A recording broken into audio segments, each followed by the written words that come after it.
श्री सच्चिदानंद सद्गुरु साईनाथ महाराज की जय। सद्गुरु भरद्वाज महाराज की जय। गुरुदेव दत्त। సద్గురు శ్రీ సాయినాథ్ యొక్క సాన్నిధ్యంలో ఆచార్య భరద్వాజ మాస్టర్ యొక్క పర్యవేక్షణలో ఈరోజు శ్రీ సాయినాథ ప్రబోధామృతంలోని అంశాలని వివరించడానికి ప్రయత్నం చేస్తున్నాం. ఈ గ్రంథం మాత్రం మన పరిణతి మేరకే వివరించుకుంటున్నాం. ఎందుకంటే పిచ్చుక ఎంతవరకు ఎగురుతుందో అంతవరకే. అది పరిణితి ఏదైనా సరే మన పరిమితి కొంతమేరకే. వారి సంస్కారం నుంచి గ్రహించడం అనేది అలవర్చుకోగలగాలి. నువ్వు ఏ పరిణితిలో ఉన్నా ఆ పరిణితి గీత దాటకూడదు. ఏ గీత ధర్మం గీత దాటకూడదు, ఆధ్యాత్మిక గీత దాటకూడదు, మహర్షి చెప్పిన ప్రమాణాన్ని దాటకూడదు. అంతేగాని నాకు పరిణితి ఇదేనండి, నాకు ఇష్టం వచ్చినట్టు చెప్పడం కాదు. అది మనం బాగా గుర్తుపెట్టుకోవాలి. నా పరిణితి నేను చెప్తున్నానండి కాబట్టి నేను ఎవరు చెప్తున్నట్టుగా. బాబా వెంకటేశ్వర స్వామి నన్ను చూచి నేర్చుకో అనే పదం వాడాడు. చూచి నేర్చుకో అనే పదం వాడితే ఆయన ఉద్దేశం ఏంటి? చూచి నేర్చుకో అనే పదం ఎవరు చూసి నేర్చుకోవాలి? రాజకీయంగా చూసి నేర్చుకోవాలా? అంటే ఎట్లా ఫస్ట్ కార్యకర్తగా ఉండి తర్వాత వార్డు మెంబర్ అయ్యి తర్వాత చైర్మన్ అయ్యి తర్వాత ఎమ్మెల్యే అయ్యి వాడి జీవితం ఆదర్శంగా తీసుకోవాలన్నా మహాత్మా జీవితం ఆదర్శంగా తీసుకోవాలి అని చూచి నేర్చుకోవాలి ఒక పదం పెట్టేసి వెంకటేశ్వరాలు పెట్టేసి ఆయన జీవితం నుంచి నేర్చుకోమని చెప్పడం అది ఎంతవరకు సబబుగా ఉంటుంది? అర్థమైంది లేదు. ఇంకా ఒక యూట్యూబ్ ఛానల్ నేను ఓపెన్ చేశాను. వెంకటేశ్వర చూసి నేర్చుకొని ఒక కొటేషన్ పెట్టాను. ఒక రాజకీయ నాయకుడి గురించి ఫోటో వేశాను. అప్పుడు ఎవరిని చూసి నేర్చుకోవాలి? ఇది నా పరిణితి అంటే పాయింట్ పట్టుకోవాలి ఇక్కడ. ఇది నా పరిణితి అనడం ఎంతవరకు సబబు? అందుకే ఇప్పుడు పరిణితి అంటే అది గీత దాటకూడదు, ధర్మం గీత దాటకూడదు. ఆ దాంట్లోనే ఉండాలి, ఆ గీతలోనే ఉండాలి, ఆ సరౌండర్లోనే ఉండాలి. కోర్టు దాటి బయట రాకూడదు. ఒక ఆట ఉంది, కోర్టు దాటి బయట అవుట్. కోర్టు లోపలే అది టెన్నిస్ కావచ్చు, క్రికెట్ కావచ్చు. నువ్వు 10 రన్లే కొట్టచ్చు, నీ సామర్థ్యం. 100 రన్లు కొట్టేవాడు సామర్థ్యం ఉంటుంది. 100 రన్లు కొట్టినా 10 రన్లు చేసినా రూల్స్ అండ్ రెగ్యులేషన్ పరిధిలో ఉంటాడా, అతిక్రమిస్తాడా? ఇక్కడ పరిణితి గురించి వివరించుకుంటున్నాం కాబట్టి జాగ్రత్తగా ఉండాలి. పరిణితి అని చెప్పి మనకి ఇష్టం వచ్చింది ఒకటి చెప్పడం ఉద్దేశం మాత్రం కాకూడదు. ఇప్పుడు ఇక్కడ మనం వివరించుకుంటే ఏంటి? సాయినాథుడి యొక్క ప్రబోధ అమృతం. సాయినాథ్ ప్రతి మాటల్లో కూడా ప్రతి చేతలో కూడా ఒక అద్భుతమైన ఆధ్యాత్మిక సత్యము ఇమ్మడబడి ఉంటుంది. ఇటు జీవిత పరమావిధి కలిగి ఉంటుంది. జీవిత పరమావిధి ఆధ్యాత్మిక సత్యము. ఇక్కడ జీవిత పరమావిధి అంటే మనం ఇప్పుడు జీవిస్తున్నాం. ఈ జీవితంలో నువ్వు ఎలా నడుచుకుంటే నువ్వు పరమావిధి అంటే ఎలా నడుచుకుంటే ధర్మ ప్రకారంగా ఉండగలవు. జీవితం ఎక్కడ నడుచుకునేది అవకాశం లేదు కదా. కాబట్టి బాబా సూక్తుల్లో, బాబా చేతల్లో మన జీవితం ఎలా నడుచుకోవాలో అనే విధానం ఉంటుంది. ఆధ్యాత్మిక తత్వము ఇమడబడి ఉంటుంది, రెండూ ఉంటుంది.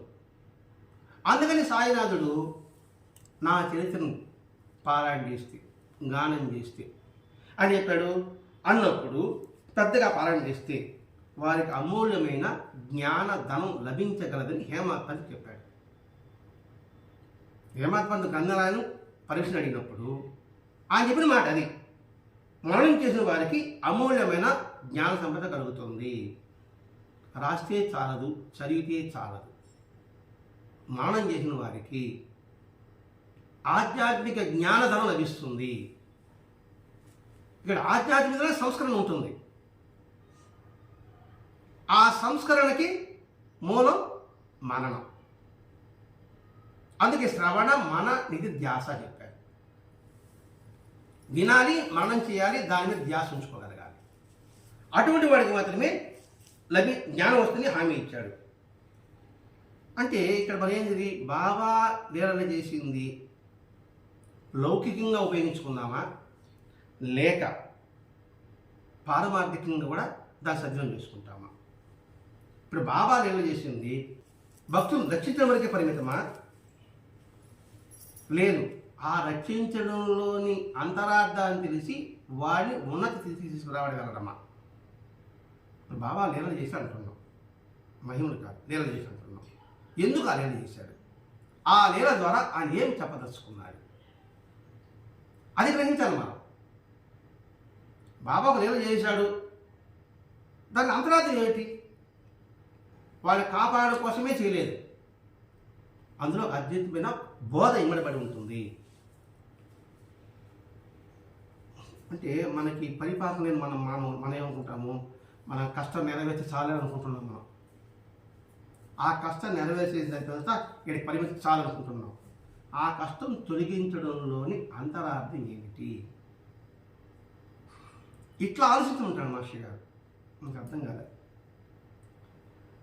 బాబా కొలువులో పడిపోయిన బిడ్డను రక్షించాడు. చీ కాలింది బాబాకి. ఎందుకు కాల్చుకున్నాడు ఆయన? మన లౌకిక ఏం చూస్తాము, నా బిడ్డను కాపాడాడు బాబా, దేవుడు అండి వచ్చాడు, బాబా నా బిడ్డను కాపాడా బాబా అని అంటాం. ఆ కాపాడంలో అంతరార్థం ఏమిటి అంటే ఏంటి? ఆ పిల్లవాడు కర్మను తను తీసుకున్నాడు. కర్మను తొలగించడం అధర్మము, చేసిన తప్పు శిక్ష అనుభవించడం సరైనది. అందుకని బాబా ఏం చేశాడు? హోంపట్ అని బిడ్డని కాపాడలే. ఎందుకంటే మరి ఆ తప్పు చేసిన బిడ్డ శిక్ష పడాలి కదా, ఆ తను తీసుకున్నాడు. ఇట్లా లోతుగా పరిశీలిస్తే, ఓహో ఇందుకోసంగా బాబా చేయకాలింది, లేక అన్నం ఉండేటప్పుడు ఎందుకు చేయకాలేదు? ఆ చేతులు కలబెట్టాడు కదా. ఇట్లా ఆలోచించాలి. మన కోరికలు నెరవేరవచ్చు సమయానికి. అలా ఇది ఇందులో ఏం అర్థం ఉంటుంది, ఎందుకని అలా దీర్ఘంగా అందులో పరిశోధిస్తే అంతర్మదనం జరుగుతుంది. జరిగినప్పుడు ఆ వ్యక్తి యొక్క స్థితి పట్ల ప్రగాఢమైన విశ్వాసం ఏర్పడుతుంది. ఆ విశ్వాసం నిరంతరం మననంగా మారుతుంది. మననంగా మారినప్పుడు జ్ఞానధనం మనకు లభిస్తుంది. అందుకని ఇక్కడ చెప్తున్నాడు, ఆయన ఊరికే భక్తులు కాపాడడం కోసమే ఆయన లీలలు చేయలేదు. మరి ఎందుకు లీలలు చేస్తున్నాడు అంటే, మన ఆధ్యాత్మికను తీసుకురావడం కోసంగా, మనలో భక్తి పెంపొందడం కోసంగా, మన విశ్వాసం దృఢత్వం చేయడం కోసంగా. చిన్నపిల్లవాడు మందు తాగకపోతే మనం ఏం చేస్తాం? తేనెలో కల్పిస్తాం, చక్కెరలో కల్పిస్తాం, అరటిపండు పెట్టిస్తాం. అంటే ఏంటి? ఆ అరటిపండు అంటేనే వాడు మందు తింటాడు. అలాగే మనం ఒక లీల మనం అనుకునేది చేస్తే అప్పుడే మనకి విశ్వాసం ఉంటుంది. అప్పుడు రా దగ్గర తీసుకొచ్చి ఆ తర్వాత మెల్లమెల్లగా ఆ తీపు లేకుండా మందు అందిస్తాడు. కొంతకాలం తర్వాత తీపి లేదు మనం అనుకుంటూ నేరుగా మందు తినాలి మనం అని మనకు అనిపిస్తుంది.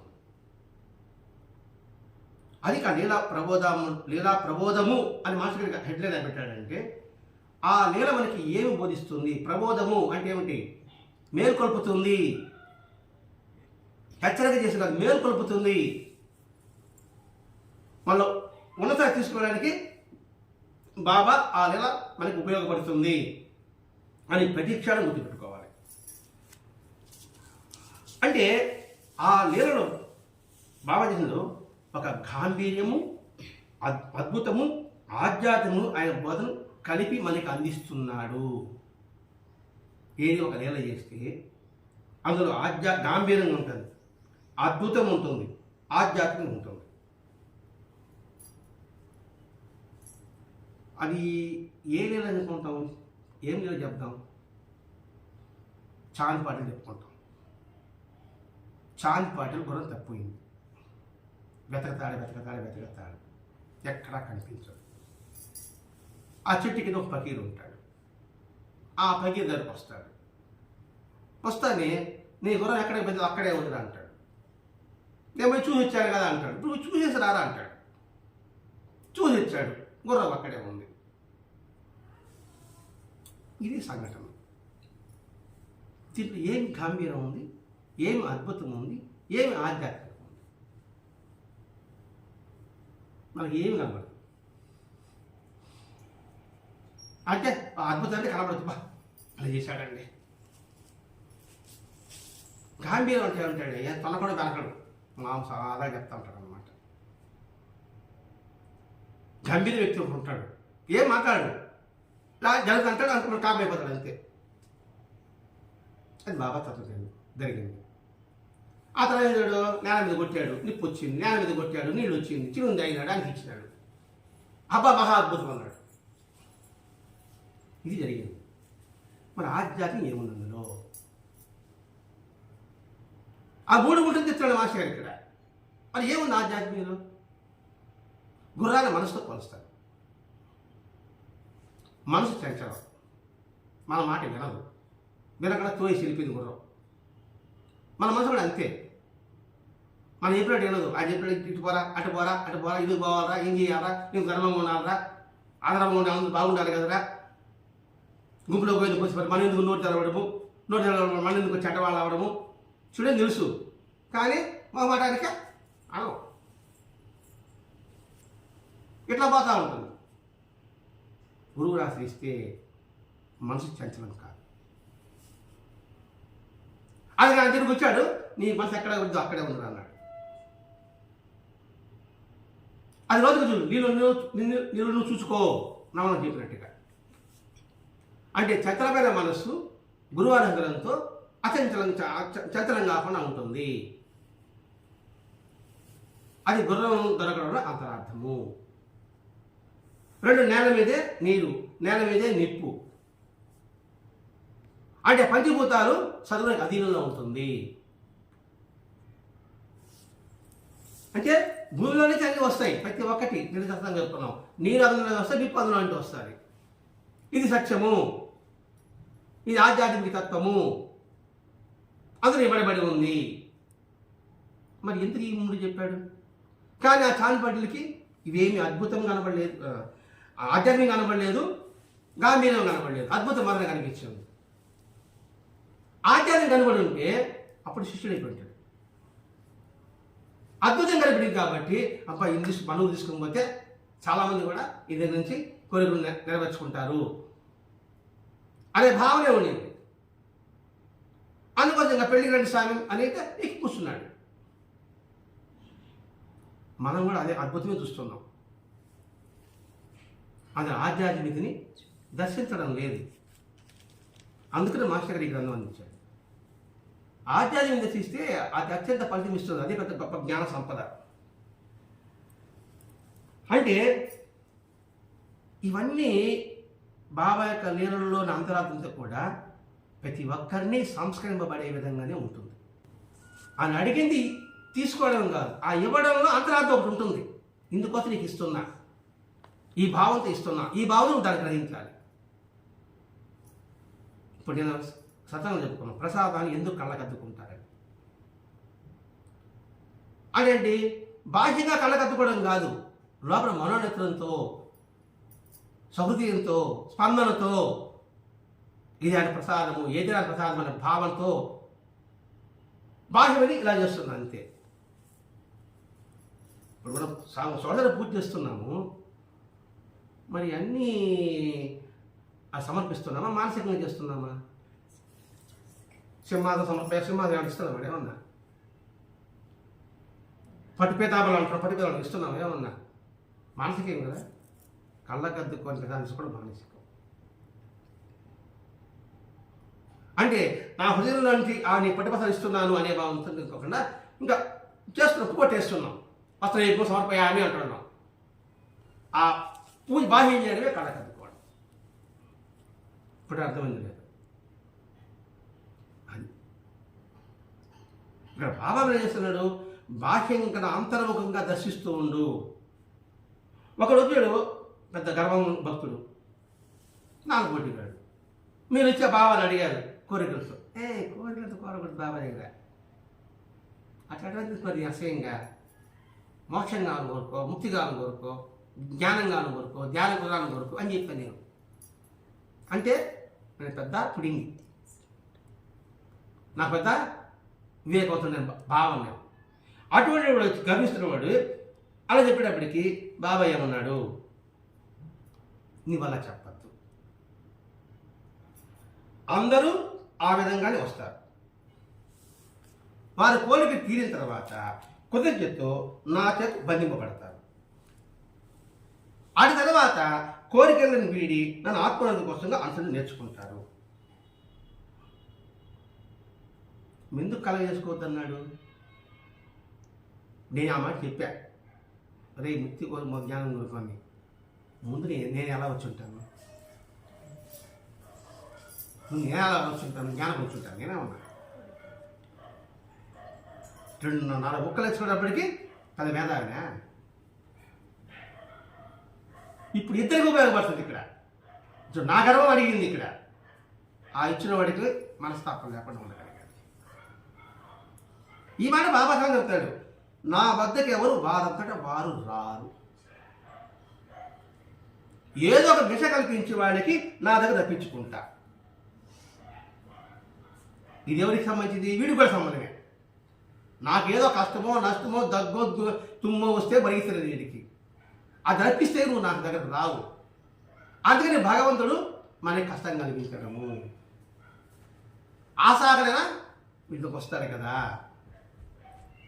అంటే ఏంటి? ఆయన దగ్గరకు రావడం మన ప్రయత్నం అంటూ లేదు. అతను గమని ఉంటాం అని పిలవలేదండి, అందులో నేను గుడిపోను. ఆయన పిలిస్తే పోతా అని అంటాం కదండి. ఆయన పిలిస్తే పోతా, అది ఎందుకు చెప్పాడు కదా, నా వదిలి అది రారని చెప్పాడు కాబట్టి నా మీద ఆయనకి ఇష్టం లేదు, అందుకని నేను పోవడంలే, నాకు బుద్ధి పుట్టడంలే. ఇంత కవరింగ్ చేసుకుంటాం కదా. మళ్ళా అన్ని రూపాయలు ఆయన ఉన్నాడు అనుకుంటాను నేను. మళ్ళీ అన్ని రూపాయలు ఒకసారి చెప్తాడు, రేపు గుడికి రాలనేసి. అప్పుడు నేను చెప్పేసా ఏది నేను 6 మంది పిలిస్తే వస్తే గ్యాస్ వరకు లే, నేను రానండి, ఆయన పిలిస్తే వస్తా. పిలిచినాడు ఎవడు అంటే దీన్ని అతి తెలివి అంటారు. అంటే ఆయన తెలివిగా తెలియదు అనమాట. ఎట్లంటే బాబా 2 మేకలు కొంటే పక్కనున్నోళ్ళు బాబా మోసపోయాడు అంటే బాబా కన్నా నాకు తెలివి జాస్తి. మళ్ళీ నా గురువు మళ్ళా అయ్యా బాబా మోసపోయారే, మళ్ళీ పప్పులు కొనుక్కొని పెట్టాయా, ఇంకేనా మోసపోయారు, అర్థం భావిస్తున్నాం. అది ఇక్కడ అంటే మహాభక్తుని మేధావి అని గర్వించేవాడికి కూడా బాబా ఇక్కడ సంస్కరిస్తున్నాడు. నేను వారి అనేక మీద నేను లాక్కోవాల్సి ఉంటుంది.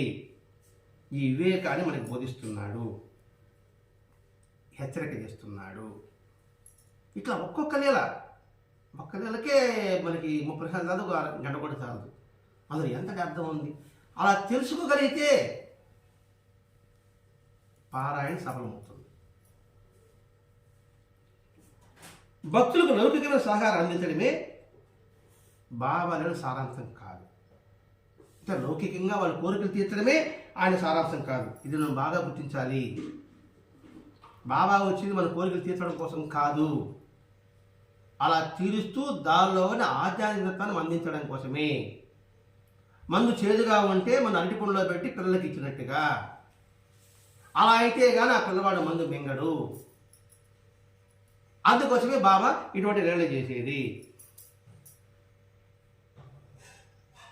ఆ లీల చేసినప్పుడు ఆ లీల మన దాగు ఉన్న అపారమైన బోధని మనం గుర్తించాలి. మన బాబా మాట అన్నాడు, బాబా అంటే ఈ 5 శరీరం మాత్రమే కాదు. అలా చూస్తే బాబాను చూడనట్లే. ఒక్కొక్క సూక్తి ఉంది చెప్పినప్పుడు. అంటే దీని అర్థం ఏమిటి? బాబా అంటే గుళ్ళోనే ఉన్నాడా? బాబా అంటే షిరిడీలోనే ఉన్నాడా? ఉన్నప్పుడు చెప్పాడు బాబా అంటే ఈ శరీరం మాత్రం కాదురా, అలా అనుకుంటే నువ్వు చూడాలట్లే. సర్వతమైన చైతన్యమే బాబా. మాస్టర్ సాయిలందరూ రాస్తారండి, సర్వతమైన చైతన్యమే బాబా అని రాస్తారు. అలా అదే నిరూపణ ఇచ్చున్నాడు కదా బాబా. చీమలు ఇచ్చాడు, దోమలు ఇచ్చాడు, కుక్కలు ఇచ్చాడు, కుచ్చిబాదులు ఇచ్చాడు, బిచ్చగాళ్ళు ఇచ్చాడు. అన్నప్పుడు నువ్వు అందట్లోనూ బాబా దర్శించాలని అక్కడ బోధ అవునా కాదా? అనేవి అంటే వాళ్ళేమో స్థూలంగా మాత్రమే గుర్తిస్తే, ఎందుకు ఆ మాట అన్నాడంటే బాబా అంటే అదేం అనుకుంటున్నావు కాదు. అలాగే బాబాని స్థూలంగా కానీ చూస్తే, స్థూలం అంటే ఏంటి?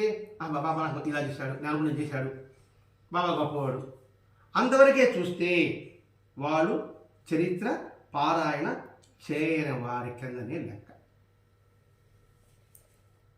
అంటే ఆ లీలను అంతరార్థాన్ని గ్రహించమని ఇక్కడ చెప్పడం. ఇక్కడ అది ఏ లీలైనా కావచ్చు కాక, బాబా లీలైనా కాదండి, ఏ మహాత్ముడి లీలైనా సరే, ఏ అవతార పురుషుల లీలైనా సరే, ఏ భగవంతుని అవతారం యొక్క లీలైనా సరే, అంతరార్థాన్ని గ్రహించకపోతే చూసి కూడా చూడనట్లు లెక్క. దాని ఉదాహరణ భాగవతంలో కృష్ణుడు చిటినేలి మీద గోవర్ధన పర్వతం ఎత్తాడు. చిన్న పిల్లవాడు అంటే ఎన్ని సంవత్సరాలు ఉంటుంది? 10-15 సంవత్సరాల లోపలే ఉండొచ్చు. చిటినేలి మీద పర్వతాన్ని ఎత్తాడు, శిఖరపుల్లగా ఎత్తింది ఆయన. కానీ యశోద ఏమైంది? చిటినేలికి మందు కట్టింది. చూడండి ఎంత ఎదిగాడు. ఎంత గొప్ప ఎంత మహాపురుడు, దైవ సంబుద్ధుడు అనే భావన లోపల లేదు, నా కొడుకైన భావన లోపల ఉంది. అలాగే బాబా అంటే ఇదే, బాబా అంటే లీలలు చేసేవాడే బాబా, మనం అడిగిన కోరిక తీర్చేవాడే బాబా. అలా ఉన్నప్పుడు ఆయన పూర్తిగా అర్థం చేసుకున్నట్టు లెక్క. ఆయన దగ్గర పారాయణ చేయనికి కింద లెక్క. ఎందుకు భాష గ్రంథ రాసే ఉద్దేశం అదేనండి. మీరు స్థూలంగా బాబాను చూడబాకండి, సూక్ష్మంగా చూడండి. ఆ సూక్ష్మంగా చూస్తే అది పదిలంగా ఉంటుంది, స్థూలంగా చూస్తే మనకు జరగనప్పుడు తూనా గుడ్డ అంటాము. జరిగినప్పుడు బాగానే, జరగనప్పుడు ఎందుకు పనికిరా, నేను ఏం చేసాను నాకు అంటాను. నేను రోజు నైవేద్యం పెడతాననే ఎంత ఖర్చు అయింది నాకు ఆయన భావన మనకు వస్తుంది. స్థూలంగా చూస్తే, సూక్ష్మంగా చూస్తే ఇది మన మంచికే, ఎందుకు చేశాడు మనకేం తెలుసు అనే భావన వస్తుంది. అందుకని మాస్టర్ ఇక్కడ సూక్ష్మంగా చూడండి అంటున్నాడు. అలాగపోతే ఉంది ఆ స్థూలంగా చూసాను అనుకోండి, ఏదో తూతో మనం చూసినట్టుగా ఉంటుంది. అంతకు మించి తాము ఉద్దేశించిన ప్రయోజనాన్ని సాగే కొంతమంది సూచిస్తున్నారు, హెచ్చరిక చేస్తున్నాడు. అయితే ఈ 5 శరీరం మాత్రమే కాదని చెప్పాల్సిన అవసరం బాబాకి లేదు. ఆయన స్థూలంగా ఇదిరా ప్రయోజనము అని చెప్తున్నాడు. కోరిక తీర్చాడు కృతజ్ఞత ప్రేమల వలన మానవుడు భక్తి మార్గంలోకి తనకు తిరిగిగానే లాగబడుతున్నాడు. మరి అనుకోండి, థ్యాంక్స్, అంతవరకే పరిమితం కాకూడదు. ఏది? నా కోరిక తీర్చాడు కాబట్టి నాకు ఆయన మీద ప్రేమ, ఆయన మీద నాకు ప్రేమ, అందరూ నేను గుడిగిపోతున్నా, రోజు సత్సంగం చేసుకుంటున్నా, సత్సంగం పెట్టున్నా అని లాగబడతాడు. అంతవరకే పరిమితం కాదు, అది సంపూర్ణ సత్యం కూడా కాదని. అంటే జరిగింది కాబట్టి వస్తున్నా, జరిగింది కాబట్టి నాకు భక్తి వచ్చింది అనేది వాస్తవం మాత్రం, సత్యం మాత్రం కాదు. జరగకపోయినా వస్తే అది సత్యం. అది చెప్పడే బాబా ఉద్దేశం ఇక్కడ. అందుకని లీలల ద్వారా మనకు బోధించవలసినవి ఇవే. నిజంగా బాబాజీలో ఆధ్యాత్మిక రహస్యానికి అంతు లేదని, ప్రతి ఒక్కదని ఏదో మన పరిధి చెప్పుకుంటున్నాం కానీ తెలిసి తెలియకుండా దాని వివరణ నిగూఢంగా పరిస్థితి ఎంతో ఎంతో గొప్ప ఆధ్యాత్మికాలు అందులో ఇమ్మడబడి ఉంటుంది. అంటే బాబాజీ ప్రతి చర్య కూడా ఒక బోధ. అందులో అంటే మనకి మన మనసుకు తోచని కూడా పరబ్రహ్మత్వం అందులో ఉంటుంది. అంటే అవాజ్ఞాస గోచరం అంటారు కదా, అవాజ్ఞానపరమైన పరబ్రహ్మతత్వం అంటే మన జ్ఞానానికి పరిమితంగానే పరమతత్వం మనకి తోస్తుంది. ఆయన చర్య సూక్ష్మంగా పరిశీలిస్తే ఆయన లీల వివిధ స్థాయిలకు చెందిన అంతరార్థంతో నిండి ఉంటుంది. వివిధ స్థాయిలకు అన్నాడు. చిన్నపిల్లవాడికి చిన్నపిల్లవాడిగా, పండితుడికి పండితుడిగా, పాముడికి పాముడిగా, అలా అంతరార్థం అందులో నిండి ఉంటుంది. ఎట్లా అంటే ఈ పుస్తకం చిన్నపిల్లవాడికి ఇచ్చామనుకోండి, ఒక 6 నెలల బిడ్డకి, ఇందులో ఏం కనబడుతుంది? వాడికి ఒక తెల్లగాగల మీద ఒక అక్షరాల మీద కనబడుతుంది. లేదా బొమ్మలు అంటే బొమ్మ రంగురంగులు, ఏ బొమ్మ కూడా తెలుసుకోలేడు, ఆ రంగురంగుల బొమ్మలు కనబడుతుంది. కొంచెం పెద్ద అయినాడు అనుకోండి, వాడికి అర్థం మీద ఇది పులి, ఇది ఏనుగా, ఇది ఆవు అని బొమ్మలే చూసుకుంటాడు, అక్షరార్థం పడేది లేదు. ఇంకొంచెం పెద్ద అయినాడు అనుకోండి, ఏదో అర్థం కాని గీతలు ఉన్నాయి. ఇంకొంచెం పెద్ద అయినాడు అనుకోండి, అందులో భావం అర్థమవుతుంది. బాబా ప్రసాదం పెడతాడని ఆశతో వచ్చినాడు దామోదరాజు కొడుకు దౌలుషా. అతను మెల్లమెల్లగా బాబా యొక్క జీవితం తెలుసుకున్నాడా లేదా? అది వివిధ స్థాయిలో అర్థమవుతాడు బాబా. బాబా మిఠాయి పెట్టేవాడే అర్థమైనాడు కొంతమందికి, కాదు మిఠాయి ద్వారా మనకి బోధిస్తున్నాడు అని అర్థమైంది కొందరికి. ఇట్లా వివిధ స్థాయిలో ఉంటుంది. కాబట్టి ఇలా పరిపాకం వస్తే ఇది స్టెప్ బై స్టెప్. అందులో సాహిత్య సౌందర్యము, విశేషమైన విజ్ఞానములతో కూడిన ఉద్గ్రంథము అందులో ఉంటుంది. బాబా లీలలు మనకు అర్థం కావడంలో వివిధ స్థాయిలో సత్యాలు దాగి ఉంటుంది. అంటే ఆయన అర్థం చేసుకోవడంలో ఒక్కొక్కరికి ఒక స్థాయిలో ఒక అర్థం ఉంటుంది. ఎట్లా చెప్పాలంటే బాబా యొక్క విచిత్ర చర్యలు ఉంది కదా, విచిత్ర చర్యల అధ్యాయం మీరు పాత పుస్తకంలో ఉంది. దీనిలో వచ్చి యోగము ఉంది కదా, దాన్ని చెప్తాడు. బాబా వచ్చి పేగులు మింగడం, తిరిగి కక్కడం, దాన్ని పులమడం, ఆ తర్వాత వచ్చి లెడీ దూపంలో 20 అడుగుల లోతు గోతి అవ్వడం, దీపాన్ని పెట్టడం, ఇవన్నీ లీలలు ఉన్నాయి కదా. అవన్నీ కూడా ఆధ్యాత్మికత ఇమ్మడిపడి ఉంటుంది. సాహిత్య సౌందర్యం అనే పదం వాడాడు. ఇక్కడ సౌందర్యము అనే పదం వాడాడు. సౌందర్యం అంటే ఏంటి? అందము. ఈ మాట భాగవతంలో 11వ స్కందంలో 19వ అధ్యాయం అనుకుంటా, నాకు గుర్తుంటే ఉద్ధవుడు అడుగుతాడు సౌందర్యం అంటే ఏమిటి అని. కృష్ణభగవాడు ఇక్కడ ఆద్యశోధన చెప్పాడు కదా. అన్నప్పుడు సౌందర్యం అంటే ఉంది, మామూలుగా ఫేస్ పౌడర్ అవి వాడుకుంటే గొప్ప సౌందర్యముగా కనబడతాడు, వాడికి ఆనందంగా ఉంటుంది. జన్మత వారి సంస్కారాన్ని బట్టే వారి యొక్క రూపురేఖలు ఉంటుంది. ఇది వాస్తవం. ఆ రూపురేఖలకి వాడు సోపులు వేసుకుంటే కొందరు విచిత్రంగా కూడా కనబడతారు. ఇది వాళ్ళ శరీరం తగ్గట్టుగా కానీ సోపులు వేసుకోవడం, ఇది వీరే వేసుకున్నాడు అనుకోండి, వాడు విద్యుత్ వ్యక్తిగా కనబడతాడు. మరి ఇక్కడ సౌందర్యానికి నిర్వచనం ఏమిటి అనే పదం ఉన్నప్పుడు సహజ సౌందర్యం ఏంటంటే నిరపేక్షత అన్నాడండి కృష్ణ భగవానుడు. నిరపేక్షత అంటే దేని మీద ఆపేక్ష లేకుండా ఉండడమే సహజమైన గుణము, అది సహజమైన సౌందర్యము అని చెప్పాడండి. నేను విన్నదేనండి. అంటే ఏంటి?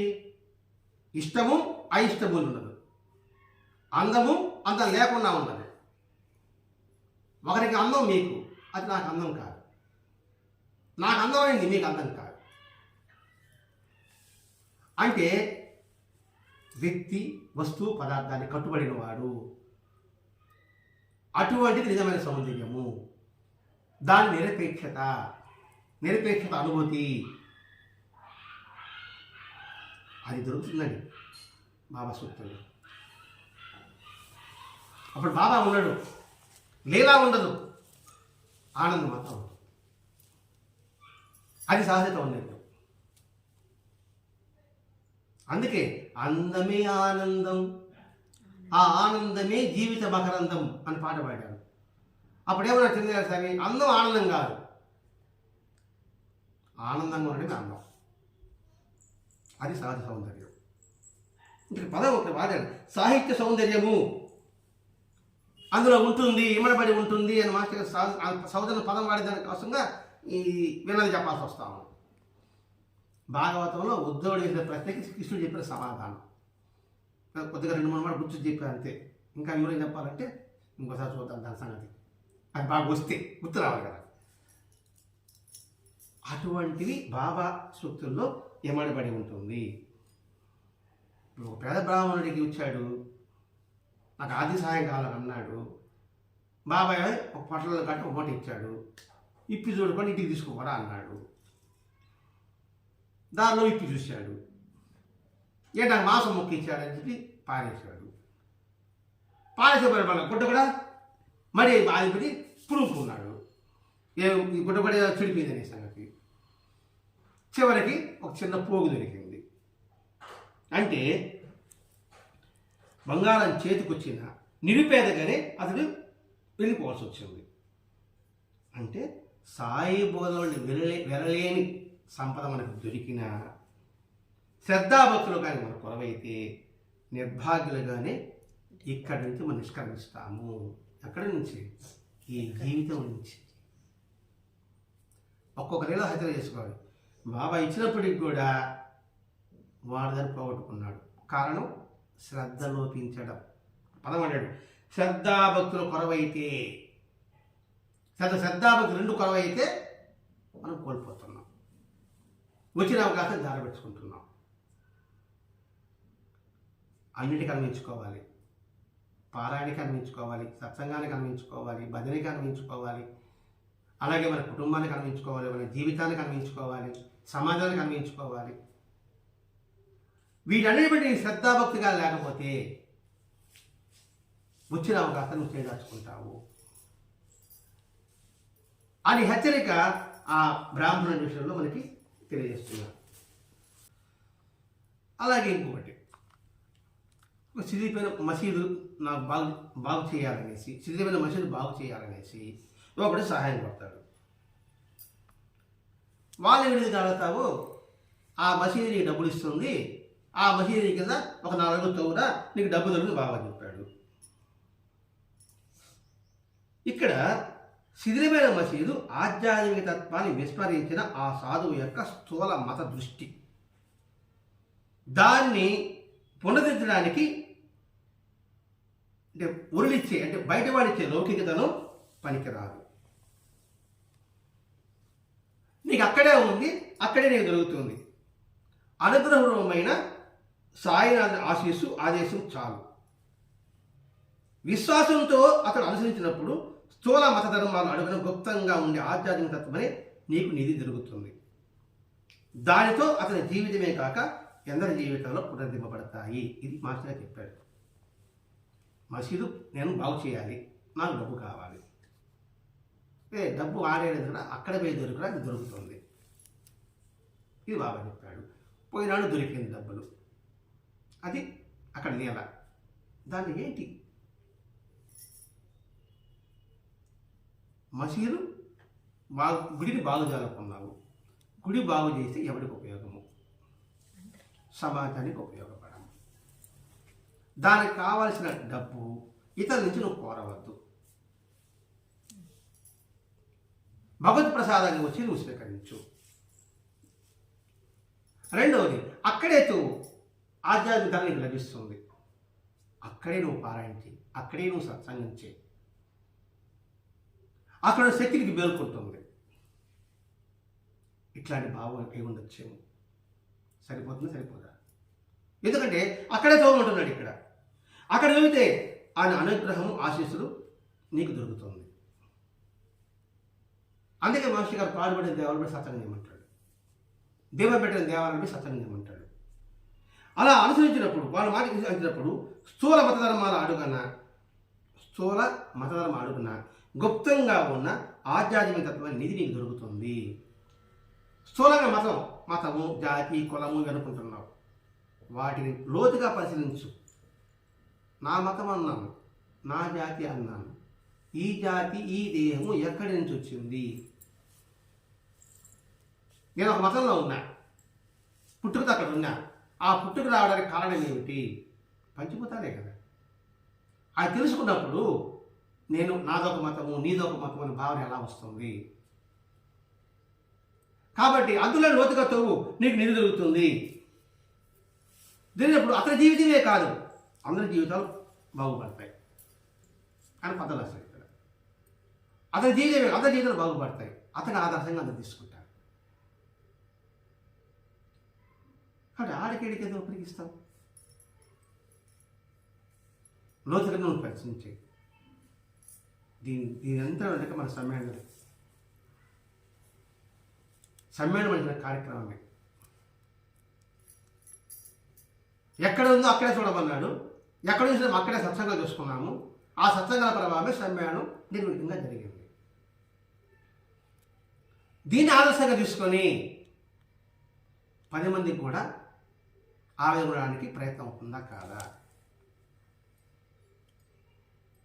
నిన్న ఒక ఆయన అన్నాడు ఇప్పుడే, మీరు టాపిక్లు అన్ని సర్కిల్ పెట్టడం వల్ల ఇప్పుడు ఒక్కొక్క ఊరిలో ఒక్కొక్క పుస్తకం గురించి ప్రవచనాలు జరుగుతున్నాయి అన్నాడు.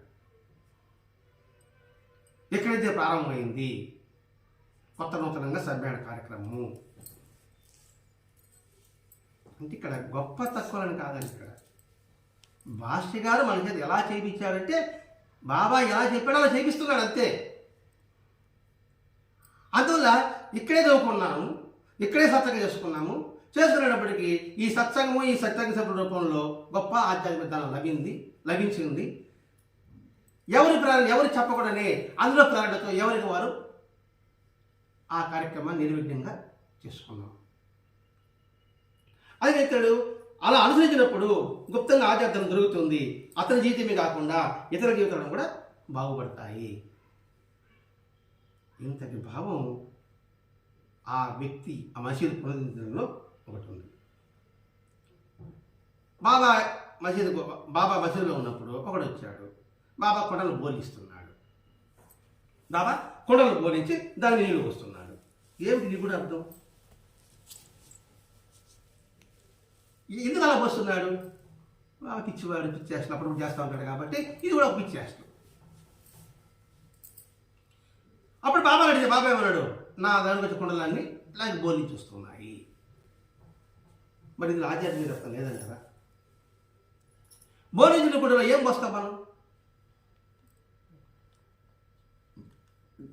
మూతి పైకి తిప్పుకుంటే నీళ్ళు పోసి నీళ్ళు పోసినా పాయసం పోసినా నిలుస్తుంది. ఇంక భోజనంలో అమృతం పోసినా కూడా ఏముంటుంది? కాబట్టి నా గురించి కూడా ఇలాగా తలకిందులు అవుతున్నాయి. అందుకని బాబా తండ్రి మాస్టర్ గారు చాలా క్షుణ్ణంగా పరిశీలనాత్మకంగా పారాయణం చెప్పడం. మన మనసే బోధించిన కొండలు.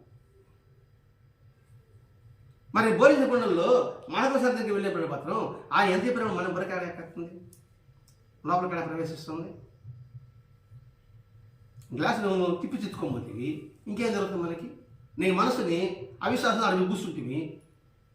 మనిషి అక్కడ కూర్చున్న మనసు అక్కడ ఉందే, ఇంకేం చెప్పిన ఏం అర్థమవుతుంది మనకి? అక్కడ ఏం చెప్పాడా, ఏదో చెప్పాడంటే మన బుడ్డలు కాదని అనేస్తారు, తీర్మానం అయిపోతుంది. మన బుడ్డలు కానే కాదని, మనం చేయలేని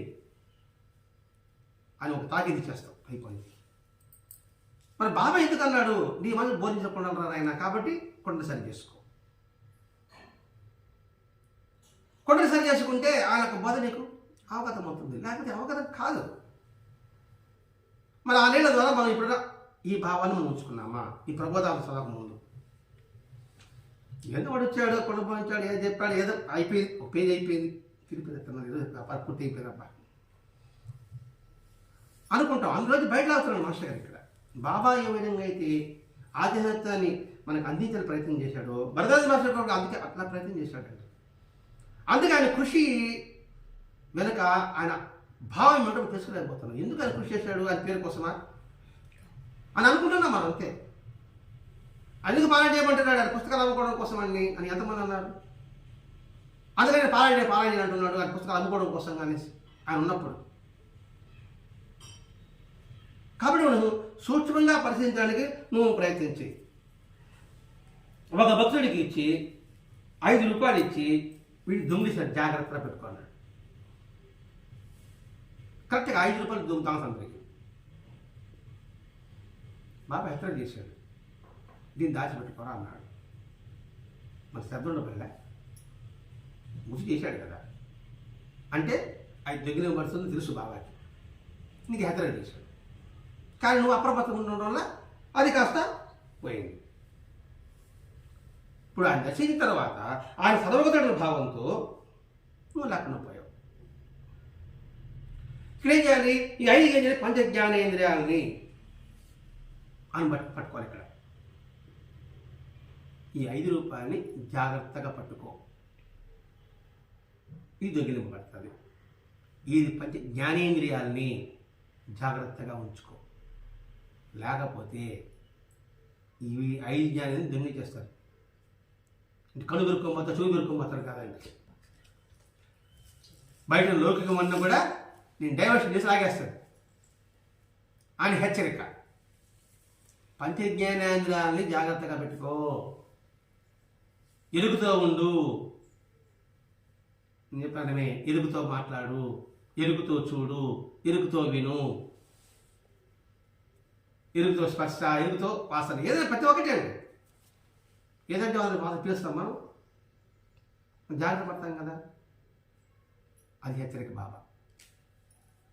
అంటే పంచ జ్ఞానేంద్రియాల ద్వారా ఈ ప్రపంచాన్ని నువ్వు గుర్తిస్తూ ఉండు. అలా గుర్తించుకోకుండా దృష్టే 5 రూపాయలు. అంటే నిరంతరం వర్తమానం, లివ్ ఇన్ ప్రజెంట్, చాలా జాగ్రత్తగా ఉండాలి. కన్ను పట్ల, నోటి పట్ల, ఈ 2 ప్రమాదం. మిగతా 3 కన్నా కూడా నోరు కన్నే, నోరు కన్నా కన్ను ప్రమాదం ఎక్కువ. ఆ కన్ను ద్వారానే మాట కూడా వస్తుంది, చూడడం వల్లే కదా. అందుకే సర్వేంద్రియాణం నయనం ప్రధానం అన్నారు. అన్ని దానికి కన్నే ప్రధానం, మంచికైనా చెడుకైనా. అది అంత జాగ్రత్తగా ఆ దృష్టితో నువ్వు మెలుగు. అది 5 రూపాయలు. అలా కాకుండా మరొకలాగా చూస్తే సకల వస్తుజాలము పాంచభౌతికను గుర్తిస్తే నామరూపాల్లో ఉన్న మానవుడు వ్యామోహంలో చిక్కడు. ఒక విధంగా చెప్పాడు, పంచ జ్ఞానాన్ని చెప్పాడు. ఇంకొక విధంగా చూడు, ఇంకొక విధంగా చూడండి, సమస్త వస్తుజాలము కూడా పంచభూతాల యొక్క స్వరూపమే. ఆయన ఎప్పుడైతే గుర్తిస్తే ఇంక వాడికి వ్యామోహం ఉండదు, మోహం ఉంటుంది, వ్యామోహం ఉండదు. అదే సద్గుసారి ఇప్పుడు వచ్చేది. ఏ వస్తువు పట్ల కూడా పిల్లవాడికి కొడి పిలిస్తే దాచిపెడితే ఏమన్నాడు బాబా, వాడు గ్రామం పెట్టుకునేసి బాబా సేవ మానుకునే వృత్తి కూడా మానుకుంటున్నాడు, అన్నీ మానుకుంటున్నాడు వ్యామోహం వల్ల. ఆ హెచ్చరిక చెప్పేసి బాబాయ్ చెప్తూ వస్తున్నాడు. వాడు చెప్పేస్తారు మన పరిస్థితి ఏంటి, మనం చూసుకోకుండా. అంటే ఆయనకి దూరం అయ్యేదానికి ఏదైతే చూస్తుందో దాన్ని జాగ్రత్తగా గమనించు. వస్తామని పోతా ఉంటాం, పిలుస్తూ ఉంటాడు, అలా పోదాం, ఎప్పుడు గుడికి పోతాడు కదా. ఎప్పుడు ఇదే సత్తాగా, ఎప్పుడు బొరగే కదా, ఇది కొత్తగా అప్పుడు ఎట్టో యూట్యూబ్లో వస్తామని ఇంటే పోయా ప్రత్యక్షంగా రూల్ ఏమన్నా వాళ్ళు ఎవరు చూడకపోతారా, వాళ్ళే చూడబోయేదేమిలే. కాబట్టి వాళ్ళు విన్నట్టే లెక్క. అది పెట్టేసినామా మనం మాట్లాడుకుంటూ ఉంటాం, ఇబ్బంది ఏం లేదు. అది అనుకుంటాం కదండి, మనకి దాని మీదగా దీని జ్ఞాపకం ఎక్కువ. అదే సత్యసాయి వచ్చిందండి, అదే భాషగా చెప్తున్నాడండి. మన ప్రమేయం తింటుంది ఏం లేదు తల్లి. కాబట్టి అది పంచపదార్థం సృష్టి అంటే వాడి వ్యామోహంలో చిక్కడట. అటు వివేక దృష్టికి సంకేతం బాబా ప్రసాద్ 5 రూపాయలు. అయితే 5 రూపాయలు డబ్బుగా చూసుకుంటున్నాం, అందులో ఒక సంకేతం ఉంది, బోధ ఉంది. ఆయన 5 రూపాయలు ఎందుకు ఇస్తున్నాడని. లక్ష్మీబాయి 9 రూపాయలు ఆనాడు ఇచ్చాడు, ఏంటి దాని సంకేతం? నవవిధ భక్తికి సంకేతం. అది గుర్తుపెట్టుకోవాలి. ముందు 4 ఇచ్చాడు, తర్వాత 5 ఇచ్చాడా? ముందు 5 ఇచ్చి 4 ఇచ్చాడా, 4 ఇచ్చి 5 ఇచ్చాడా? చెప్పండి చూద్దాం. బాబా ఒకే 9 రూపాయలు ఇచ్చాడా? ఏమ్మా తెలీదా? సరే పుస్తకం చూద్దాం. ఒకే 9 రూపాయలు ఇచ్చాడా, లేదా ముందు 5 ఇచ్చి 4 ఇచ్చాడా, 4 ఇచ్చి 5 ఇచ్చాడా? చూస్తే మాకు అర్థమవుతుంది ఎందుకు అలా ఇచ్చాడని సంగతి. ముందు 4 ఇచ్చి 5 ఇచ్చాడు అనుకుంటున్నాను నేను, నాకు గుర్తుంటే. 4 పురుషార్థాలు నాకు సాధించాలంటే 5 జ్ఞానేంద్రాలు కావాలా. ఈ 5 జ్ఞానాలు ఉంటే తప్ప ఇక ఆ 4 నీకు రావు అనే ఉద్దేశం ఏమో. ఇంకది బాగుంటుందండి. 9 రూపాయలు ఇచ్చాడు మా భక్తురాలు కాబట్టి అది చదవడం, తెలియడం, తెలుసుకోవడం మాత్రం కాదు. అతను బాబా గుర్తుగా ఆ 5 రూపాయలు ఇచ్చాడు. అతడు ఏమారగానే అతను మానవ ప్రవృత్తి అనే దొంగని దాన్ని అపహరించాడు. 5 రూపాయలు దొంగ చెప్పాడు కదా, అతడు ఏమారాడు, దొంగను అపహరించాడు. మనం కూడా మొహమాటానికి కన్ను పరిగిస్తూ ఉంటాయి కదా, ఏమారినప్పుడే కదా మళ్ళీ ఐదుకు వచ్చిన ఆలోచన మనం చదువుకుంటాం. అది గుర్తు చేస్తున్నాడు. నిరంతరం ఏమరపాటు ఉండవద్దు. ఏమరపాటు వాడు దొంగ చేస్తాడు అంటే ఆ సమయం కాస్త పోయా, మళ్ళీ వస్తావు, ఆ సమయం పోయిందా లేదా. అదే ఆ దొంగిలించాడు. అలా జరగకుండా ఉండాలంటే నిష్ఠ అవసరము. ఆయన దొంగిలింపబడి ఉండాలంటే నిష్ఠ అవసరము. ఏది? పంచజ్ఞానేంద్రియాలు కావచ్చు, పంచభూతాలను ఎరుక కావచ్చు. ఈ 2 చెప్పాడు. దానికి నిష్ఠ. నిష్ఠ అంటే శ్రద్ధ. శ్రద్ధ ఉంటే అవి పారిపో, అవి దొంగిలింపడు. ఇప్పుడు మనం ట్రైన్లో ప్రయాణం చేస్తుంటాము, పిట్ ప్యాక్ దొంగలో జాగ్రత్త అంటారు. మనం ఎక్కడ దాచిపెట్టామో మన దృష్టి దాని మీదే ఉంటుంది. మాట్లాడుతూ ఉంటాం. మన దృష్టి అంతా కూడా ఆ పరికి చూస్తూ ఉంటాం. ఎవడు దొంగ, ఎవడు దొర. అది సత్యలేదు అనుకోండి, వాడు పక్కన కూర్చుంటాడు, మాట్లాడబడతాడు, మనం కుట్టుకోబోతూ ఉంటాడు. అందుకని ఏమరపాటు నీ వద్దు.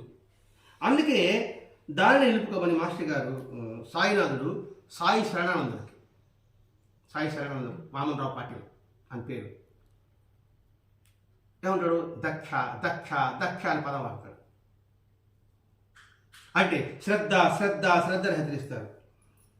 అంటే బాబా చేత ప్రసాదించే ఇట్టి 5 రూపాయలను మనం ఎంత నిష్ఠగా కాపాడుకుంటున్నామో మనమే గమనించుకుంటూ ఉండడమే. లేకపోతే మనమంతా వేరనే భ్రాంతిలో చిక్కి వారికి అనుగ్రహాన్ని మనం కోల్పోతాము. ఇది 5 రూపాయల్లో ఉన్న అంతరార్థం. ఇక్కడ భ్రమ అన్నాడు, ఆ భ్రమలో చిక్కి రాలిపోతాం అంతే. కాబట్టి కూడా ఈ పంచజ్ఞానేంద్రుల పట్ల నువ్వు ఎరుకుతూ కలిగి ఉండు. లేకపోతే అది దొడ్డిదారిన దొంగదాన్ని వెళ్ళిపోతానే అవుతుంది. దాన్ని పొయ్యే గుణం ఒకటే, దాన్ని నిలబడే గుణం ఉండదు. అందుకే ఎద్దులకు ముక్కు తాడేయడము, పశువులకు ముక్కు తాడేస్తారు కదండి, గుర్రాన్ని కళ్ళెం కట్టడము. ఎందుకు కడతారు? పక్క దారి పడతారు. ఆ కళ్ళెమే శ్రద్ధ. ఇలా బాబాతో ప్రతి ఒక్క లీల మనకి ఎంత ప్రబోధం చేస్తుందో అనేది మనం నిరంతరం గుర్తించుకోవడానికి మాస్టర్ గారి ప్రబోధామృతాన్ని అందించారు. ఇది అంత అర్థం కావడం సులభతరం మాత్రం కాదు. ఎందుకు కాదంటే మన పరిణితి అంతిమతికే ఉంది. అంటే అనేకమైన వర్గ కార్యక్రమంతో మనసు బాగా నిండిపోయి ఉంది. అది కొద్దిగా తీస్తే ఈ బోధ లోపలికి అందులో ప్రవేశిస్తుంది. అందుకు మాస్టర్ గారు నిరంతరం సత్సంగం అనేది మనకి ప్రసాదించారు. దీని ద్వారా మనం ముందుకు పోగలిగితే సద్వినియోగం అవుతాం, సద్వినియోగపరుస్తాం. లేదంటే మనం ఉడకబోసుకుంటాం, చేయి దాచుకుంటాం. తెలిసి చేయి దాచుకోవడానికి, తెలియకుండా చేయి జారిపోవడానికి తేడా ఉంటుంది. జారిపోవడం, దాచుకోవడం 2 వేరు. కాబట్టి మనకి తెలిసింది దాచుకోవడమా అని మనం గుర్తించాలి. అందుకే ఎవరికి వారు గమనించుకుంటూ ఉండవలే. అది మాస్టర్ గారు ఈరోజు మనకు అందించిన సారాంశం. స్వస్తి. श्री सच्चिदानंद सद्गुरु साईनाथ महाराज की जय। सद्गुरु भरद्वाज महाराज की जय।